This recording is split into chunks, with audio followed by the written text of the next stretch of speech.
پھر جو تحریر پہنچی ہے کہ آج کے دور میں نئی نسل کا علماء سے اعتماد اٹھ گیا ہے۔ بات یہ ہے کہ جو کچھ ہم اپنے بچوں کو تعلیم کے نظام میں دے رہے ہیں، اس سے جو ذہنیت بنتی ہے، اس ذہن میں علماء کی تعلیمات کو قبول کرنے کی گنجائش ہی کتنی رہ جاتی۔ انہیں دینی اعتبار سے تو کچھ پڑھایا نہیں جاتا، حتیٰ کہ وہ یعنی 20 برس سے بھی زیادہ کی عمر ہو جاتی ہے اور شریعت کے بنیادی مسائل وہ نہیں جانتے، طہارت اور پاکیزگی کے مسائل نہیں جانتے۔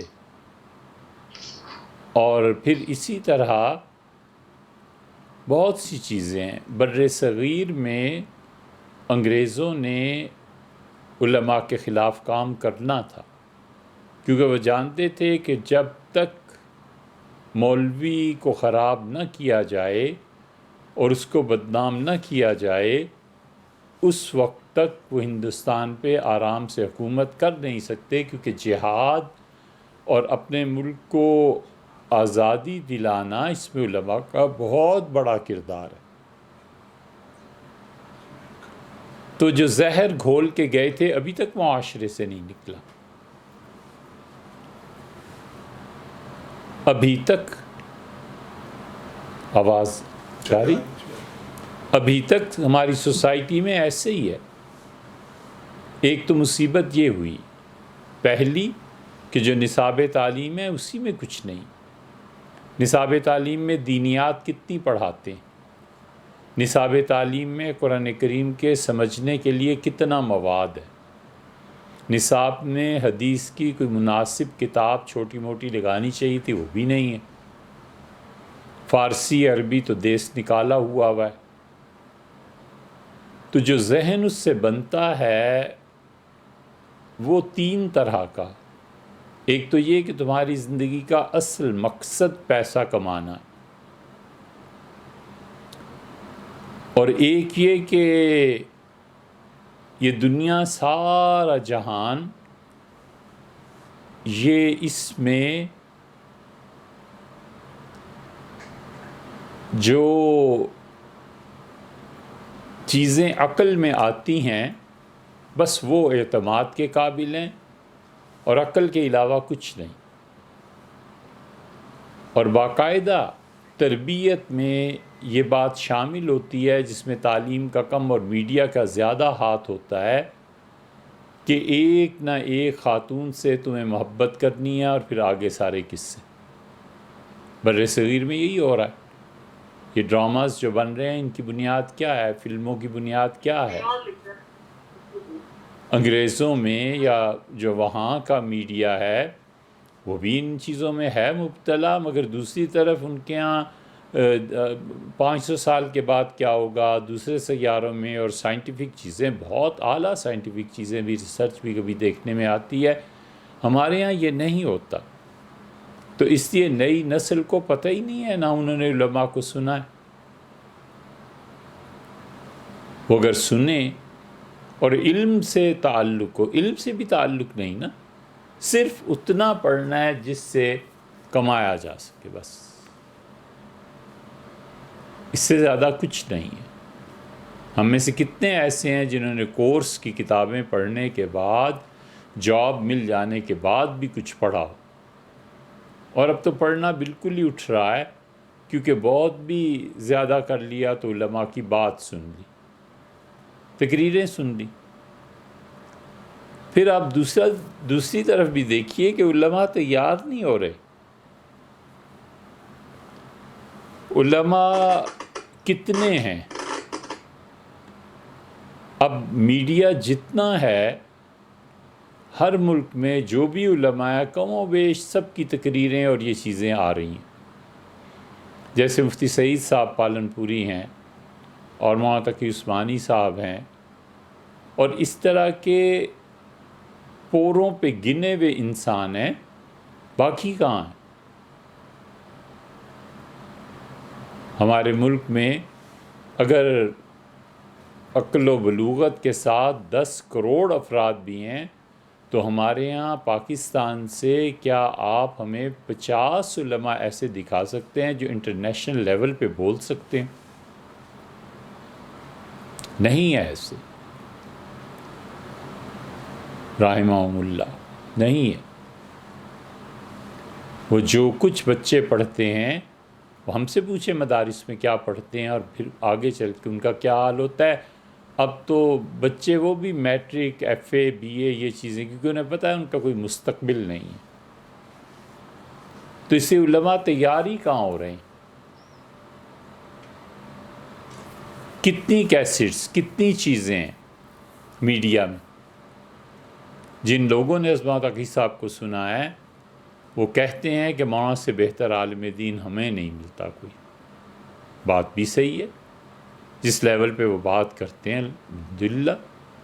طاہر القادری صاحب ہیں، ان کا تعلق اہل تشیع سے ہے، مگر بہت اچھے، بڑا علم ہے۔ مفتی منیب صاحب ہیں، طاہر القادری صاحب کا بریلوی مکتبہ فکر سے تعلق کیا، اور اسی طرح مفتی منیب صاحب کا، لیکن بہرحال جب وہ بات کرتے ہیں تو ان کی بات سنے جانے کے قابل ہوتی ہے۔ عجیب بات آپ سے عرض کریں، ہم اپنے موقف کی تائید میں مفتی سعید صاحب پالنپوری سے بات ہوئی 3 دن پہلے، تو فون کیا تو اگرچہ مفتی صاحب آرام فرما رہے تھے، مگر بہت بہت مہربانی کی، فون اٹھایا، سنا جو بھی بات تھی۔ تو مفتی صاحب کہنے لگے کہ 32 سال ہو گئے ہیں، 32 سال مجھے، میں دارالعلوم دیوبند کے شایان شان کوئی مفتی ڈھونڈ رہا ہوں، اس دارالعلوم اس دارالعلوم کے شایان شان مفتی نہیں ملتا اب ہندوستان پورے۔ فرمانے لگے کہ گجرات میں 2 یا 3 مدارس ایسے ہیں جنہوں نے مجھے آرڈر دیا ہوا ہے، وہ جو مستقل ہوتا ہے کہ کسی بھی وقت میں کوئی اچھا آدمی صحیح بخاری پڑھانے والا ملے میرے پاس بھیج دو، ہمارے پاس بھیج دو۔ اور فرمانے لگے لندن میں ایک صاحب پڑھتے تھے، وہاں سے اٹھایا اور وہاں لے گئے، انڈیا لے گئے۔ کتنے سائنٹسٹ پیدا کیے ہیں، کتنے گولڈ میڈلسٹ پیدا کیے ہیں، اب سوچیں نا، کتنے ایسے لوگ پیدا کیے ہیں جو انٹرنیشنل لیول کے ادیب ہیں۔ یہ شاعر ہمارے یہاں جو تھے، فیض وغیرہ، جن کی آج دلی میں نظمیں پڑھی جا رہی ہیں اور وہ ہم دیکھیں گے، یہ سارے لوگ ان کے پائے کے اب پیدا ہی نہیں ہوئے۔ یہ سب ہندوستان کا فیض تھا، اور یہ سب وہاں کے پڑھے لکھے لوگ تھے جنہوں نے بڑے بڑے تعلیمی اداروں میں تعلیم حاصل کی تھی۔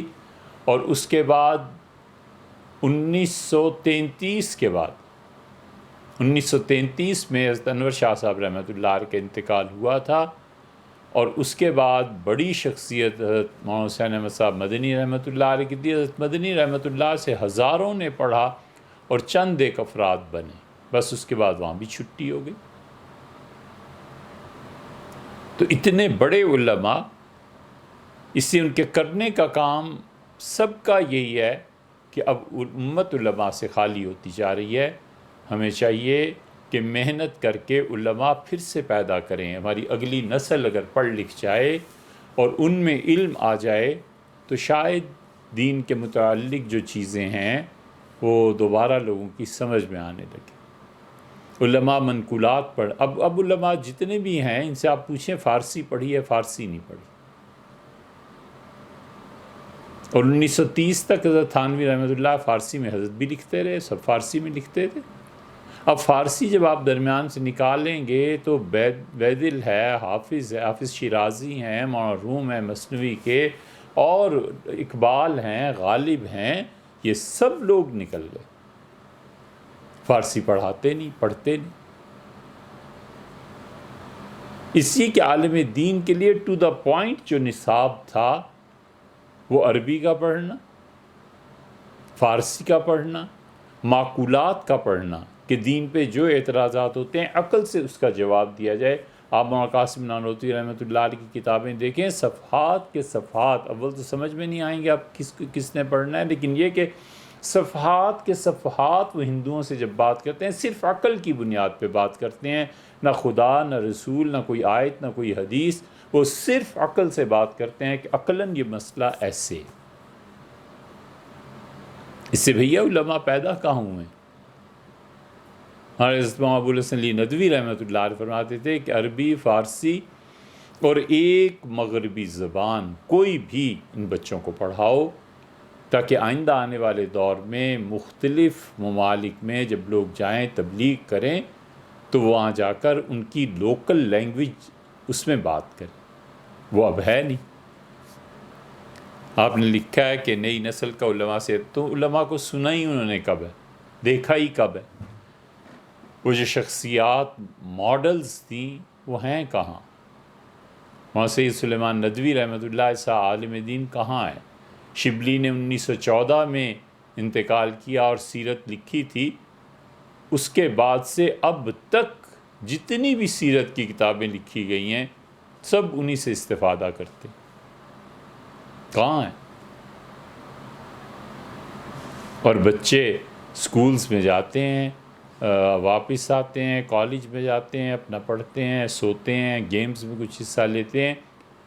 شہر میں کتنے بچے ہیں جو کسی عالم دین کے پاس ہفتے میں ایک مرتبہ ہی جا کے بیٹھتے بھی ہوں، جمعے میں ہی چلے جاتے ہیں، کچھ نہیں، رواج ہی نہیں۔ اور آپ نے یہ جو فرمایا ہے کہ ان کی بتائی ہوئی مستند باتوں پہ اپنے دین کو قائم رکھیں، تو مستند باتیں ہوتی کتنی ہیں؟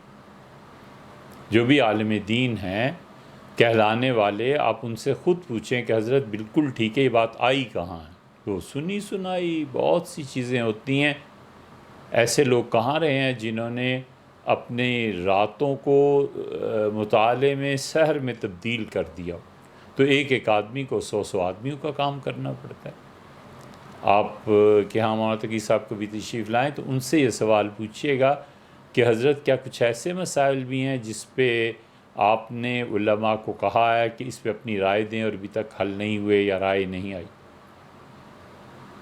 ابھی کچھ ہفتے پہلے ایک مفتی صاحب نے سوال لکھا کہ شریعت نے ہاتھ کاٹنے کی جو سزا مقرر کی ہے، اگر گیس کی چوری ہو، بجلی کی چوری ہو، تو کیا اس پہ یہ حد لگے گی؟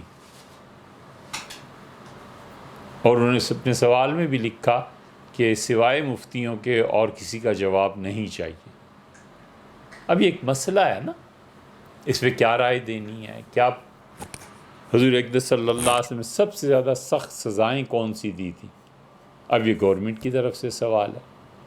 تو اس سے بھیا علماء تیار ہی نہیں ہو رہے، اسی کا رونا ہے۔ اسی پہ کئی مرتبہ آپ میں سے کچھ ایسے ہوں گے جو 96 میں امریکہ میں ملے، تو ہم نے ان سے بھی کہا کہ یار علماء کو تیار کرو، کدھر ہیں تمہارے علماء؟